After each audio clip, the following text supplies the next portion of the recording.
Sementara itu, Sekjen PDI Perjuangan Hasto Kristianto juga bebas dari rutan KPK setelah mendapat amnesti dari Presiden Prabowo Subianto. Ya, proses hukum kasus suap yang didakwakan kepada Hasto dihentikan, proses banding pun batal.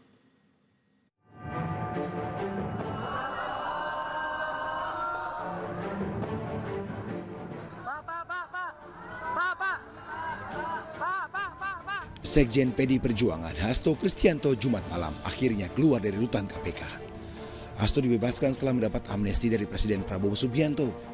Bebasnya Hasto dari jerat hukum disambut gembira pendukungnya di luar rutan.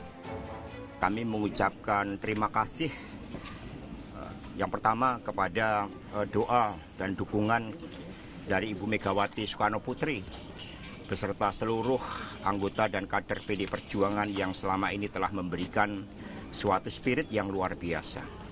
Yang kedua, tentu saja kepada yang terhormat Bapak Presiden Prabowo atas keputusan memberikan amnesti tersebut, yang artinya apa yang kami suarakan di dalam pledoi, di dalam duplik tentang keadilan yang hakiki dijawab oleh beliau dengan menggunakan hak prerogatif dari Bapak Presiden yang juga sudah mendapatkan pertimbangan dari Dewan Perwakilan Rakyat Republik Indonesia. Dengan diterimanya surat kepres amnesti Hasto oleh KPK, proses hukum kasus suap yang didakwakan kepada Hasto dihentikan. Proses banding pun batal. Perpres kami terima tadi pukul 19.00 diantar oleh Bapak Dirjen AHU dari Kementerian Hukum, kemudian kami terima dan kami proses. Dengan adanya amnesti ini, serta-merta proses hukum terhadap Pak Hasto dihentikan. Demikian. Putusan amnesti untuk Hasto diapresiasi pengurus PDI Perjuangan dalam Kongres di Bali. Mereka membantah jika ada transaksional antara partai dengan pemerintah di balik amnesti yang diterima Hasto. Nggak ada transaksional sama sekali. Sudahlah, bahwa Pak Dasko hadir kemarin, itu kan prosesnya tidak saatnya tiba-tiba Pak Dasko datang. Tapi marilah, jangan kemudian karena Pak Dasko datang ada amnesti, kita hari ini kongres seakan-akan isinya transaksional. Jauh dari itu.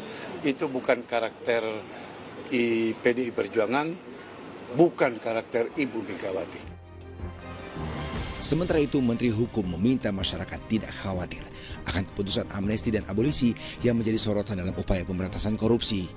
Pemerintah berjanji tetap menegakkan hukum bagi koruptor.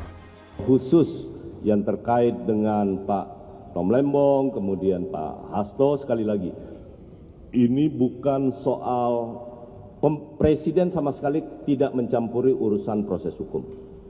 Tetapi Presiden punya pertimbangan bagaimana seluruh kekuatan politik itu bisa bersama-sama membangun republik ini dengan, apalagi sebentar lagi kita akan merayakan 80 tahun Indonesia Merdeka. 80 tahun Indonesia Merdeka, kita punya cita-cita untuk meraih Indonesia Emas tahun 2045 dengan tantangan global yang luar biasa, geopolitik dan lain sebagainya, maka dibutuhkan kebesaran hati dan kebersamaan. Akhir Juli lalu, Hasto divonis 3 tahun 6 bulan penjara dan denda 250 juta rupiah karena terbukti menyuap Komisioner KPU periode 2017-2022 Wahyu Setiawan. Suap diberikan untuk memuluskan Harun Masiku menjadi anggota DPR melalui mekanisme pergantian antara waktu menggantikan Nasaruddin Kemas yang meninggal dunia. Namun dengan adanya amnesti dari Presiden Prabowo, Hasto kini kembali menghirup udara bebas. Tim Liputan melaporkan.